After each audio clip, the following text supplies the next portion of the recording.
À tous, ravis de vous retrouver sur Direct Course pour le quintet de ce mardi 8 juillet. Il se déroule sur l'hippodrome des Sables d'Olonne et il est réservé aux trotteurs. Voici ma sélection. J'ai placé en tête numéro 9 Urfé-Jallery. Certes, elle est bien meilleure sur les tracés corde à droite, mais sachez qu'elle a déjà gagné corde à gauche. Elle est en forme, elle vient d'ailleurs de s'imposer sur le podium de Niort. En classe pure, elle n'a rien à envier à ses rivaux du jour et dans ce lot. Si elle négocie correctement les virages corde à gauche, elle semble en mesure de mettre tout le monde d'accord. Le 9 Urfé-Jallery, ma favorite. Le numéro 13, Trophée de Jabba, qu'il faut juger sur son succès obtenu à Vincennes dans le prix Odera courant juin. Ce jour-là, il dévançait 3 de ses adversaires du jour. Il devrait confirmer. Seul bémol, il évoluera ferré contrairement à son dernier succès. Le numéro 10, Nefertiti Del Rio, qui vient de terminer dans le sillage du précédent cité. C'est une redoutable finisseuse lorsqu'elle peut bénéficier d'un bon parcours caché. Elle sait finir en effet très vite et dans ce lot, elle fait partie des choix prioritaires de cette compétition. Numéro 10, Nefertiti Del Rio, sa place est logiquement dans le quartier gagnant. Le numéro 7, Chaud d'Hermès, attention à lui, il retrouve progressivement ses meilleures sensations. Après avoir été tenu écarté de la compétition pendant plusieurs mois, il est désormais proche de son top et semble ici en mesure de refaire parler de lui. Le numéro 11, c'est Richaud. Le départ n'a jamais été son point fort. Il est souvent hésitant dans la phase initiale, mais sa qualité ne fait aucun doute. Et dans ce lot, et face à une telle opposition, il semble en mesure de faire l'arrivée. Le numéro 1, Malandromadaire, c'est certes le moins riche du lot, mais son récent succès sur les programmes du Croisier-la-Roche plaide en sa faveur et atteste de son bon degré de forme. Une confirmation est donc attendue. Numéro 3, Pinocchio Agi, qui, pour sa course de rentrée, a pris une bonne place de 4e sur les programmes de Graigne, où ce jour-là il a bien fini. Attention à lui, c'est un bel outsider. Le numéro 4, Tiger d'Hanover, il semble barré pour le succès, mais sa forme actuelle, sachez également que le sérieux de son entraînement et sa dureté peuvent lui permettre de prendre une place en pareille société. Résumé chiffré pour ce quintet plus sur les programmes des Sables d'Olonne: 9, 13, 10, 7, 11, As, 3 et Tiger d'Hanover, c'est le numéro 8. Suite du programme en réunion 1, toujours au Sables d'Olonne.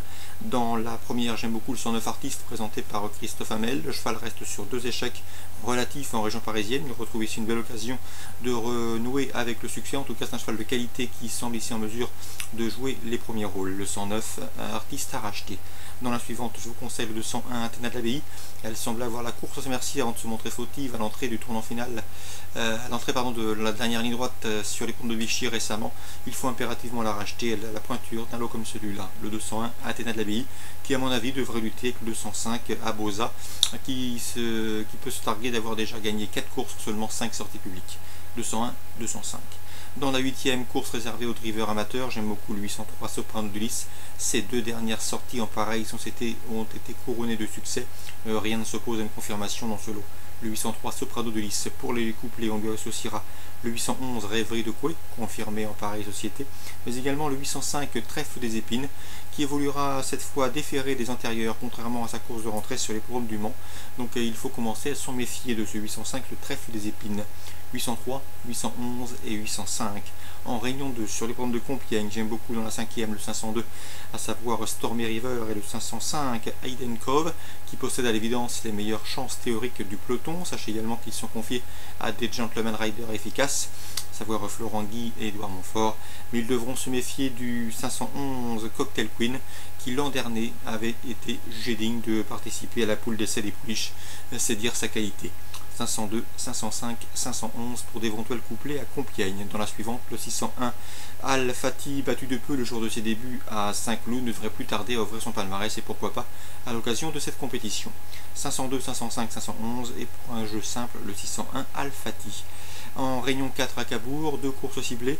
La première avec le 102 Antipasto qui vient d'effectuer sa course de rentrée sur le compte de Caen. Il va accuser des progrès sur cette reprise de contact.